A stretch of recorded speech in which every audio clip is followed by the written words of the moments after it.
नमस्कार। एक बार फिर से आपका यूट्यूब चैनल पर स्वागत है।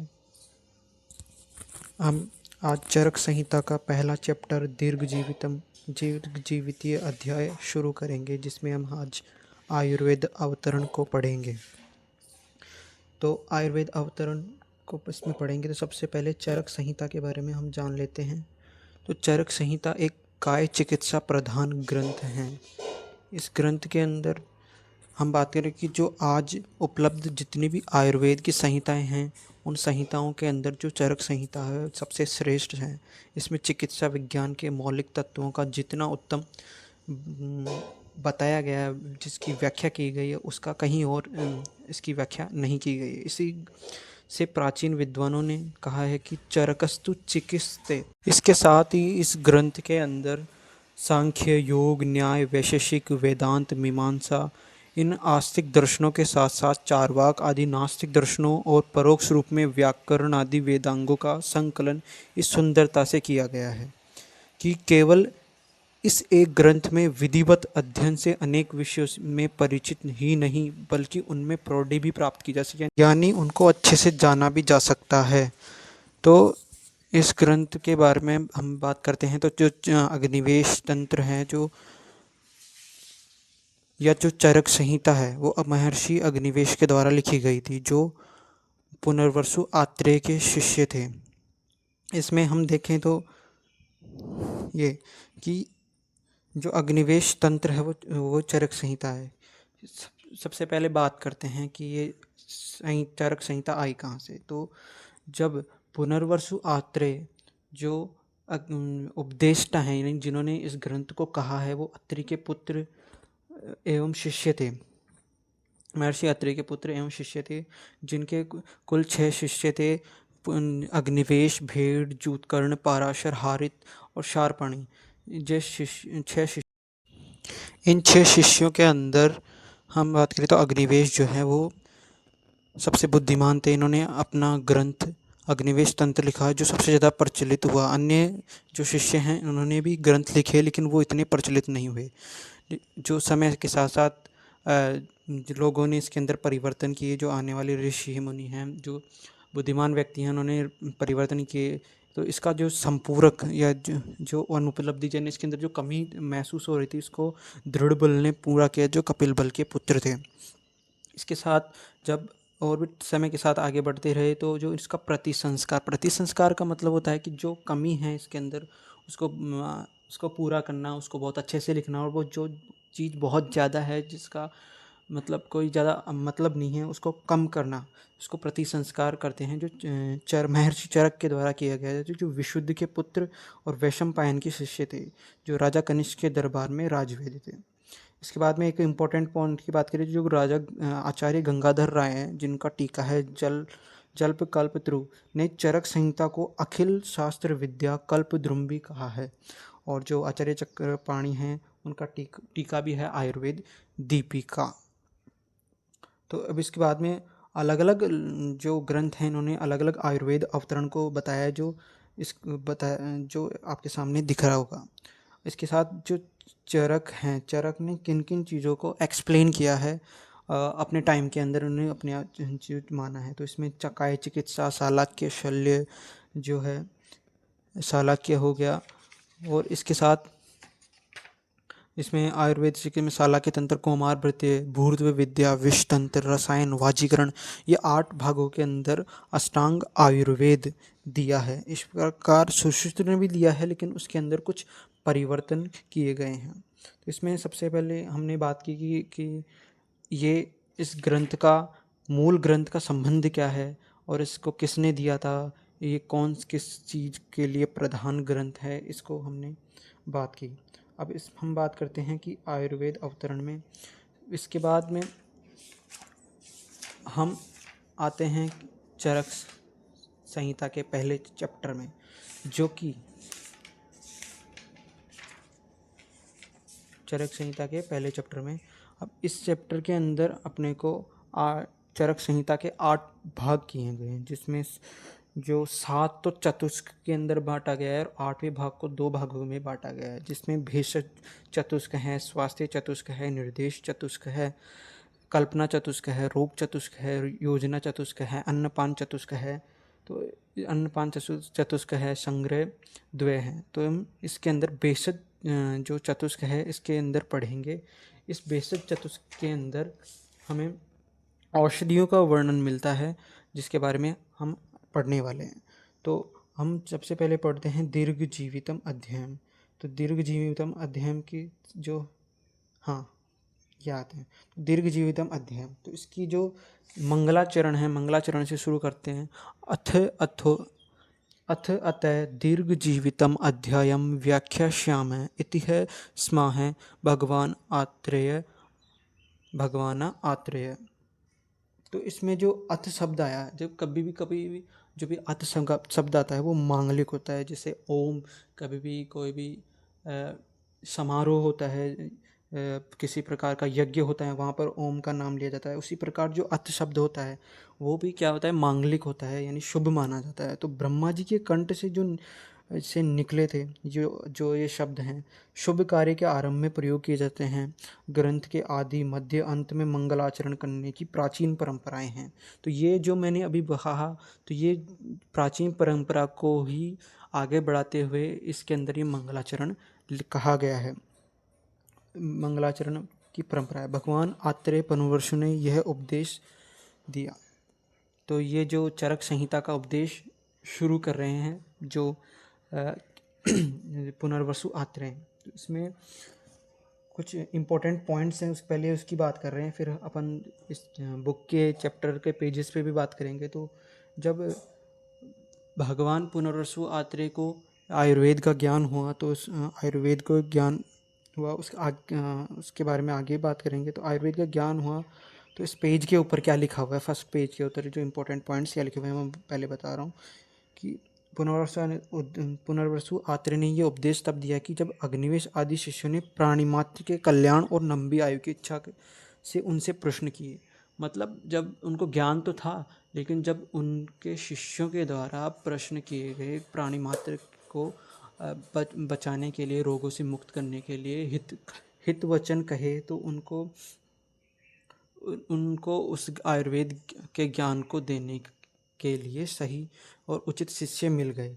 तो उनके शिष्य ने उत्तम कुल, शील, सफाई, शुचिता और विनय जैसे गुणों से संपन्न थे, जिसके कारण उनके गुरु ने उनको क्या क्या दिया था, अपना आयुर्वेद का ज्ञान दिया था। तो इसमें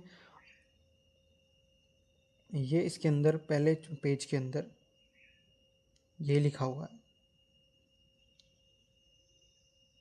ये अथ अत दीर्घ जीवित मध्यम व्याख्यास्यामः इति स्मः भगवान आत्रेय। तो इसमें आचार्य के अनुसार आस्तिक जन से निर्मित सभी ग्रंथों में सर्वप्रथम मंगल करने की परंपरा अति प्राचीन काल से चली आ रही है। ये मैंने अभी बताया कि जो ये मंगल वचन, कोई भी कार्य स्टार्ट किया जाता है तो उससे पहले मंगल गायन किया जाता है। तो ये जो परंपरा है वो पुराने टाइम से ही चलती आ रही है। तो इसमें पुराने युग से पूर्व अथ अथवा ओम जैसे मंगल किया जाता था, क्योंकि ओंकार और अथ इन दोनों शब्दों को मांगलिक माना जाता है, जो मैंने अभी स्टार्टिंग के अंदर बताया। बाकी यही शब्द इसके अंदर बताए गए हैं। अब इसके अंदर बताया गया है कि दीर्घ जीवन की इच्छा से अग्निवेश आदि शिष्यों ने शिष्टाचार पूर्वक प्रश्न कर भगवान आत्रेय पुनर्वसु ने आयुर्वेद का उपदेश देने के लिए सर्वप्रथम दीर्घ जीवित नामक अध्याय का प्रारंभ किया। तो ये इसके अंदर लिखा हुआ है, ये भी इम्पोर्टेंट पॉइंट्स हैं जो इस चैप्टर के अंदर लिखे हुए हैं। तो इसके लिए क्योंकि आगे बतलाया गया कि मनुष्य में 3 प्रकार की इच्छाएं होती हैं। अब ये 3 प्रकार की इच्छाएं क्या क्या हैं, उनको पहले नोट्स के अंदर देख लेते हैं। तो ये 3 प्रकार की इच्छाएं, तो पहली होती है प्राण इच्छा, दूसरी होती है धन इच्छा और तीसरी होती है परलोक इच्छा।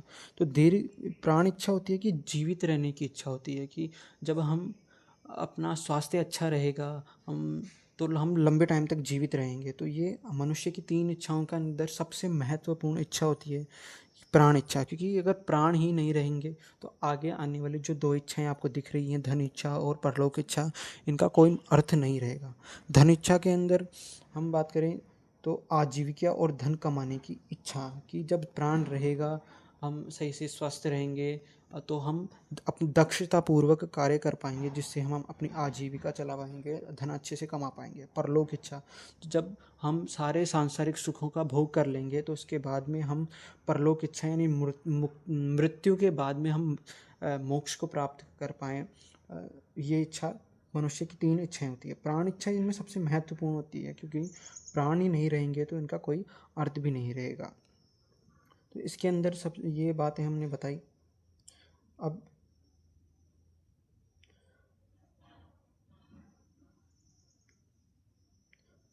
तो यही चीज़ें हैं। तो यहाँ आयु शब्द, तो 3 इच्छाएं की प्राण की बात कर ली अपन ने।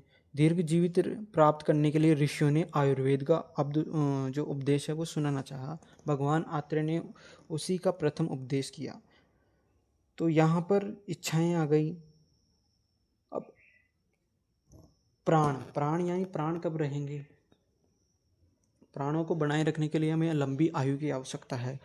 तो इसके अंदर आयु की बात की गई कि आयु शब्द युग के अनुसार होने वाले आयु प्रमाण का बोधक है, क्योंकि जीवित और आयु यह दोनों एकार्थवाचक हैं। शरीर, इंद्रिय, मन और आत्मा का संयोग स्वरूप है। आप आगे चलकर पदार्थ विज्ञान के अंदर पढ़ेंगे आयुर्वेद निरूपण, जहाँ पर आयु की बात की गई है। तो वहाँ पर लिखा हुआ है कि शरीरेन्द्रिय सत्वात्मा संयोगो धारी जीवितम नित्यगश्च अनुबंधश्च पर्यायरायु उच्यते, कि शरीर, इंद्रिय, मन और आत्मा ये सारे मिलकर के आयु का निर्माण करते हैं। अगर इनमें से एक भी अनुपस्थित है तो वो आयु नहीं कहलाएगी। और ये चारों चीज़ों का उपस्थित होना आयु का संकेत देता है। और नित्यग, अनुबंध ये इसके पर्यायवाची होते हैं।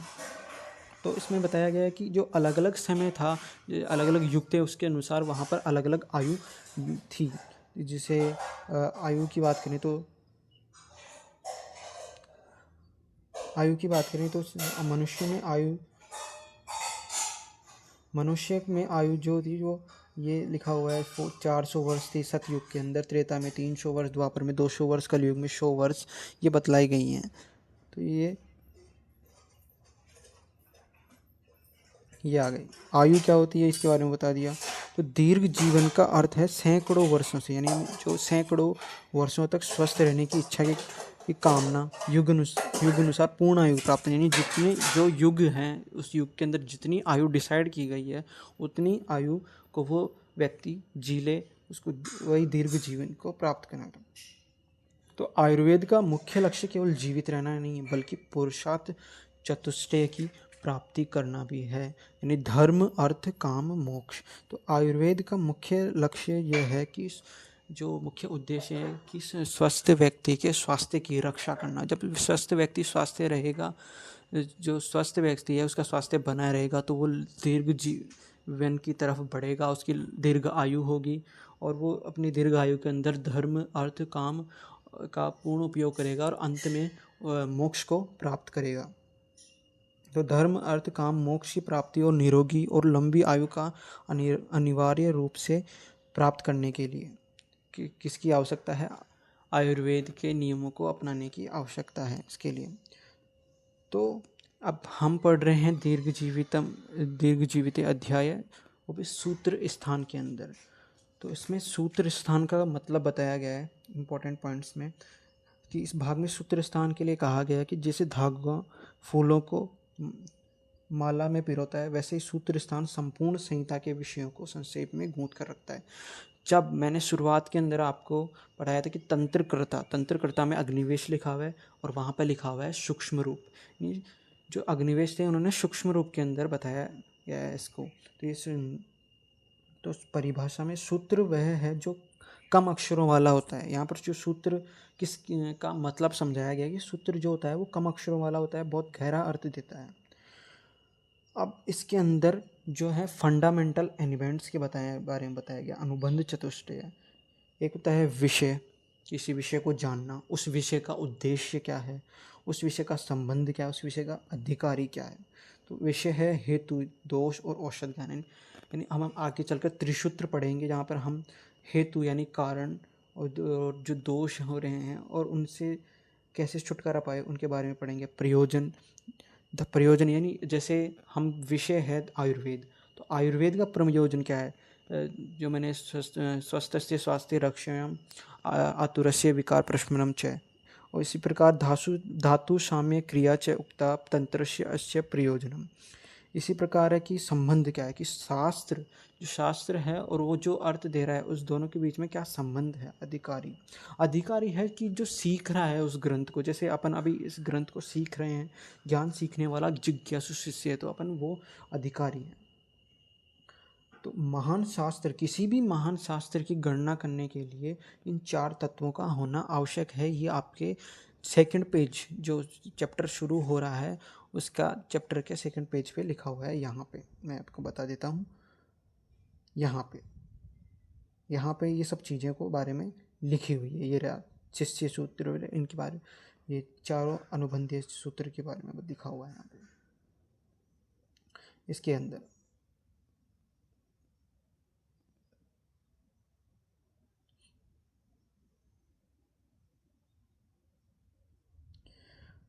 तो अब आगे बढ़ते हैं। अब आते हैं संहिता के 4 सूत्र होते हैं। इन संहिता के 4 सूत्र जो चक्रपाणी या ने दिया है, तो गुरु सूत्र, गुरु के द्वारा कहे गए वचन होते हैं इसके अंदर। शिष्य सूत्र, जो शिष्य के द्वारा पूछे गए प्रश्न। प्रति संस्कृत सूत्र, जो ग्रंथ को संपादित करने वाला भाग होता है। एक ही सूत्र, जो अन्य आचार्यों का सिद्धांत है, कि जो अन्य आचार्यों ने जो सिद्धांत दिए हैं उसको मिलाकर के जो सूत्र दिया गया है। चरिक संहिता में पहला सूत्र आचार्य, दूसरा सूत्र अग्निवेश, तीसरा सूत्र चरक, दृढ़ बल, चौथा सूत्र ऋषियों को लेकर आ गया। अब इसको को रिलेट करते हैं कि पहला सूत्र है गुरु सूत्र, गुरु द्वारा कहे गए वचन। तो चरक संहिता किसके द्वारा, चरक संहिता के उपदेष्टा कौन है, यानी चरक संहिता किसके द्वारा दी गई है, तो वो पुनर्वसु आत्रेय के द्वारा दी गई है, तो वो गुरु सूत्र के अंदर आ गया। शिष्य सूत्र, शिष्य द्वारा पूछे गए प्रश्न। तो जब अग्निवेश और उनके साथियों ने उनसे प्रश्न किए, तभी तो उनके गुरु ने उनको आयुर्वेद का संपूर्ण ज्ञान दिया, तो वो शिष्य सूत्र के अंदर आ गया। जब प्रश्न पूछा गया प्रतिसंस्कृता, प्रतिसंस्कृत का था उसके अंदर चेंजेस किए गए, तो वो तीसरा सूत्र दृढ़ बल और जो हमारे महर्षि चरक हैं उनके लिए आ गया। और जो चौथा सूत्र है वो एक सूत्र, यानी जो अन्य ऋषियों का क्या मत था उसके ऊपर आ गया। भेषज चतुष्क के बारे में हम बात कर रहे हैं कि भेषज चतुष्क औषधियों का वर्णन किया गया है इसके अंदर। और बाकी चतुष्क भी पढ़ेंगे हम समय के साथ साथ। ये हमने यहाँ इसके अंदर जो भी था कंटेंट, ये उस कंटेंट के बारे में देख लिया है। तो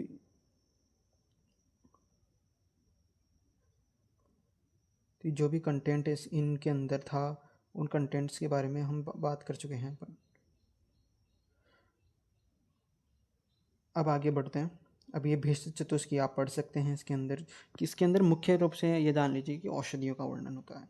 ये बाकी स्वास्थ्य चतुष्क भी पढ़ेंगे, निर्देश चतुष्क आगे समय के साथ साथ इसको पढ़ेंगे। अब आ जाते हैं आयुर्वेद अवतरण के ऊपर। आयुर्वेद अवतरण, तो इसको आते हैं नोट्स के अंदर सबसे पहले।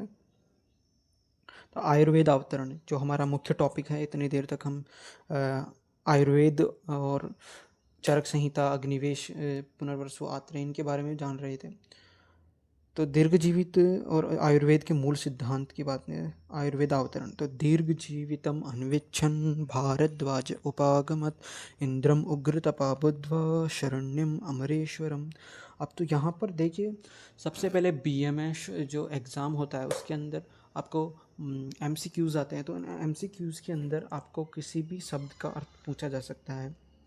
इसलिए श्लोक के अंदर जो आपको इम्पोर्टेंट शब्द हैं जो अलग से हैं, तो उनको आपको याद रखना पड़ेगा। जैसे दीर्घ का मतलब विशाल, जीवन का मतलब जीवन, अनविच्छा यानी इच्छा रखते हुए, भारद्वाज ऋषि उपागत गए पास में, इंद्र देवता, उग्र तपा मतलब कठोर तपस्या करने वाला, शरण देना।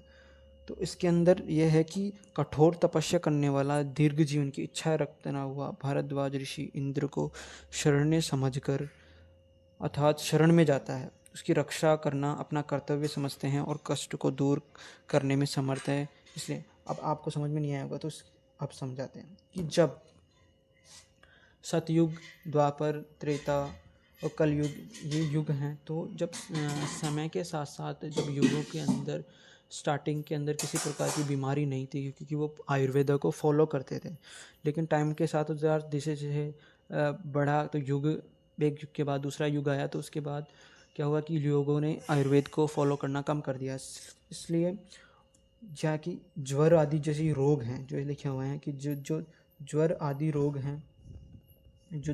रोग हैं, वो त्रेता युग के अंदर आए। ऐसा चरक संहिता के जो जनपद उद्वंसनीय विमान में लिखा हुआ है। रोगों की उत्पत्ति होने के बाद में जो उनके बाद में ऋषियों की सभा हुई, जिसमें भारद्वाज ऋषि को इंद्र के पास आयुर्वेद अध्ययन के लिए भेजा गया है। यही सब इसके अंदर लिखा हुआ है कि दीर्घ जीवन की इच्छा से भारद्वाज ऋषि को सभी ऋषियों के द्वारा ये एक हिमालय के ऊपर एक उचित स्थान पर सभी ऋषियों के द्वारा ये तय किया गया कि हमारे तरफ से जो जाएगा वो भरद्वाज मुनि होंगे, जो इंद्र के पास जाएंगे, क्योंकि इंद्र के पास उसका ज्ञान है।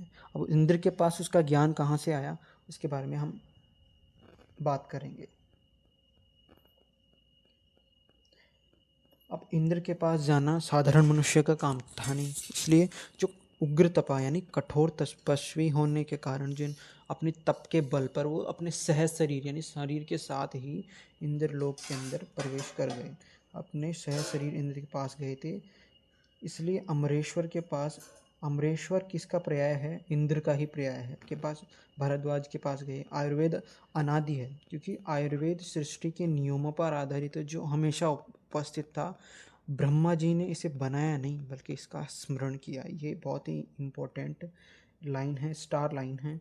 ये इसको बताती है कि आयुर्वेद कहीं को उत्पन्न नहीं किया, बल्कि इसके ब्रह्मा जी ने इसका स्मरण किया, क्योंकि ये हमेशा से उपलब्ध आयुर्वेद अनादि है और इसके जो रूल्स हैं वो हमेशा से ही लागू है, जब से ये है। तो ये इसके बारे में ये नहीं बताया जा सकता कि ये कब था, केवल जब से सृष्टि है तब से ही आयुर्वेद है। ब्रह्मा जी ने सिर्फ इसका स्मरण किया, इसको याद किया। तो जो भारद्वाज मुनि है, भारद्वाज मुनि के लिए जो ज्ञान के भार को वहन करता है, जो दो पिताओं से उत्पन्न है, ये कहानी इसके अंदर लिखी हुई है। आप जब स्टार्टिंग में पढ़ते हैं इंट्रोडक्शन पेज के अंदर आपको भारद्वाज मुनि का इंट्रोडक्शन मिलता है, वहाँ पे पढ़ेंगे कि इनको दो पिताओं का से उत्पन्न बालक क्यों कहा गया है। कुछ लोग आत्रेय को ही भारद्वाज मानते हैं, लेकिन संहिता में भारद्वाज को आत्रेय आदि ऋषियों का गुरु माना जाता है। ये सब आप जब स्टार्टिंग के अंदर इंट्रोडक्शन पढ़ते हैं मूल ग्रंथ के बारे में, तो अलग अलग ऋषियों का वहाँ पर बताया गया है, उनके जीवन के बारे में, तो वहाँ पे जाके इसके बारे में पढ़ सकते हैं। तो अब आते हैं कि आयुर्वेद की उत्पत्ति। तो अब आयुर्वेद की उत्पत्ति कहाँ हुई, कहाँ से मेरा मतलब आयुर्वेद कहाँ से कहाँ तक पहुँचा। इसके लिए ब्रह्मणा ही यथा प्रोक्तम आयुर्वेदम प्रजापति जग्राह निखिलेनादौ अश्विनौ तु पुनस्ततः अश्विभ्याम भगवान चक्र प्रतिपेदेह केवलम प्रशी प्रोक्तो भारद्वाज तस्माद् चक्रम उपागमत्। कि जब ब्रह्मा जी ने इसका स्मरण किया तो आयुर्वेद के बारे में इनको सब कुछ ज्ञान हो था। तो वही ज्ञान सबसे पहले ब्रह्मा जी के द्वारा दक्ष प्रजापति के पास गया, फिर दक्ष प्रजापति से इंद्र अश्विनी कुमारों के पास गया, अश्विनी कुमार से इंद्र के पास गया। अब यहाँ से अलग अलग ग्रंथों के अंदर अलग अलग चीज़ें बताई गई हैं। तो फिर इंद्र से भगवान धन्वंतरी की, और इंद्र से भगवान जो महर्षि भारद्वाज हैं उनके पास गया। वहाँ से आत्रेय संप्रदाय यानी भरद्वाज से जो आत्रेय पुनर्वसु आत्रेय उनके पास गया, उनके फिर 6 शिष्यों के पास गया। वैसे ही धन्वंतरी से धन्वंतरी संप्रदाय बना, और धन्वंतरी संप्रदाय के शिष्यगण उस शिष्य गणों में सुश्रुत आते हैं, जहाँ से सुश्रुत संहिता बनी। और जो आत्रेय संप्रदाय है उसके अंदर अग्निवेश तंत्र का निर्माण हुआ, और अग्निवेश तंत्र आगे चलकर चरक संहिता का निर्माण करता है। तो ये इसके अंदर यही चीज़ें लिखी हुई हैं। आप जब जो चैप्टर है, चैप्टर की पढ़ेंगे, उसके अंदर जो निकालता हूँ।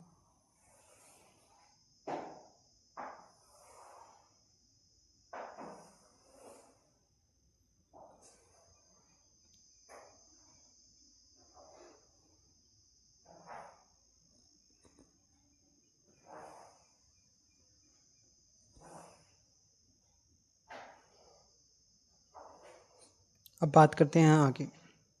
विघ्न भूता यदा रोगा प्रादुर्भूता शरीरिणाम तप उपवासन अध्ययन ब्रह्मचर्य व्रतायुषाम तदा भूतेष्णु अनुत्क्रोशम पुरस्कृत्य महर्षि समेता पुण्यकर्माण पार्श्वे हिमवत शुभे।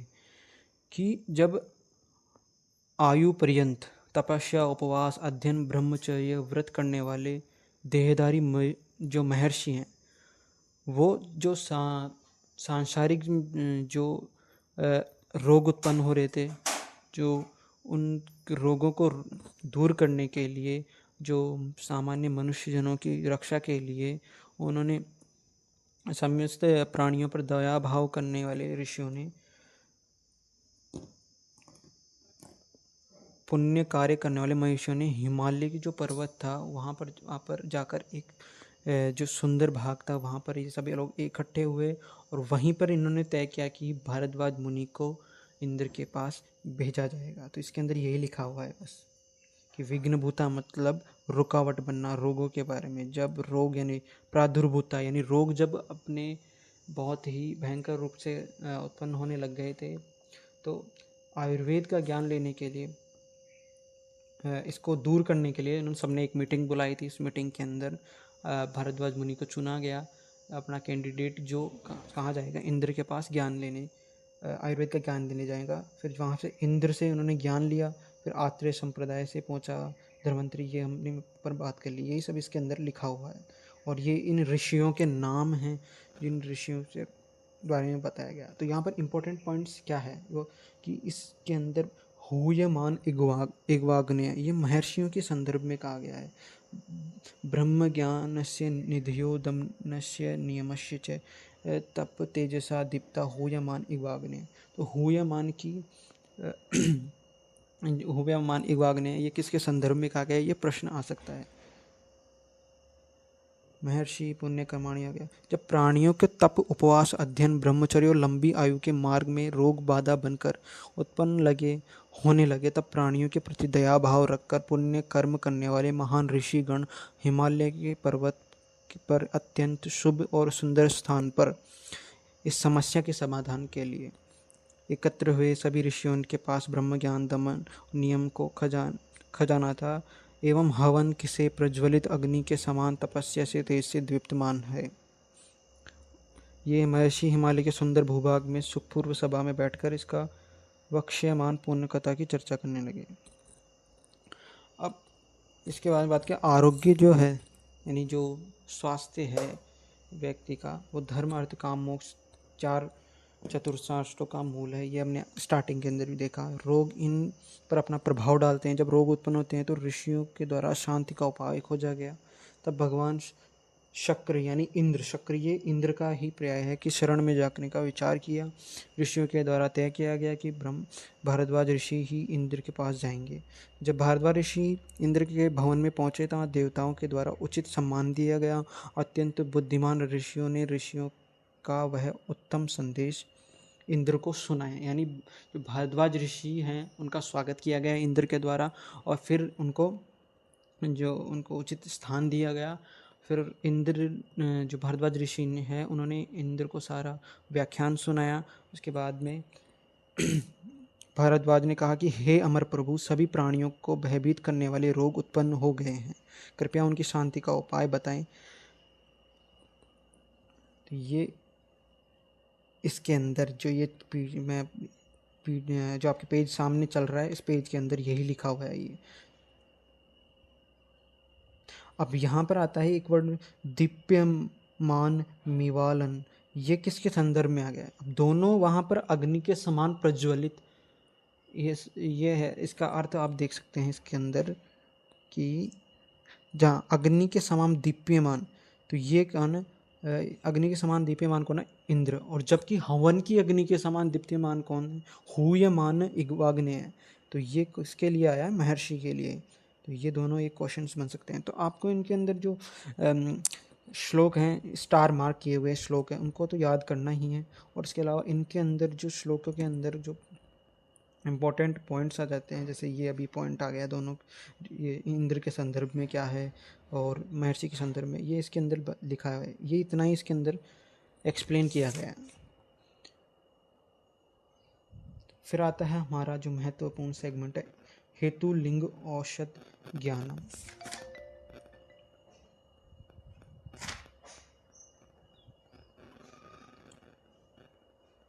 हेतुलिंग औषध ज्ञानम स्वस्थातुरपरायणम त्रिसूत्रम शाश्वतम पुण्यम बुबुधेयम पितामह।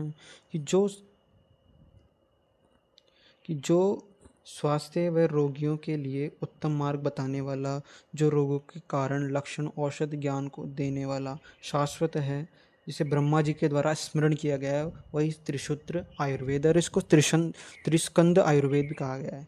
हेतु का मतलब है कारण, यानी जो रोग का कारण क्या है। लिंग का मतलब रोग के लक्षण क्या है और उनकी चिकित्सा कैसे की जा सकती है। आतुर का मतलब रोगी, शाश्वत यानी हमेशा होना, अनादि होना, पुण्य यानी पवित्र, बुबुधे यानी ज्ञान प्राप्त किया, पितामह यानी ब्रह्मा जी के। इसी प्रकार त्रिस्कंद आयुर्वेद ज्ञान को भगवान अमर प्रभु से लेकर ऋषियों को दिया। किसने? भरद्वाज ने। और इस ज्ञान को प्राप्त कर प्राणी मार्तियों का उद्धार हो गया। ये इसके अंदर इतना इसके अंदर लिखा हुआ है। वेद वर्धन आयुर्वेद के संदर्भ में कहा गया है। ये वेदम वर्धनम आयुष, ये किसके लिए कहा गया है? आयुर्वेद के संदर्भ में क्या गया है। तो ये जो आपके सामने पेज चल रहा है, इसके बारे में जो मैंने ऊपर ये भी बताया त्रिसूत्र के बारे में, ये आपको याद रखने हैं। ये पॉइंट जो त्रिसूत्र आयुर्वेद में हेतु किस लिए है, लिंग, इनके बारे में आगे चलकर हम बहुत अच्छे लेवल पर पढ़ेंगे। अष्टांग हृदय के अंदर भी पढ़ेंगे इनके बारे में।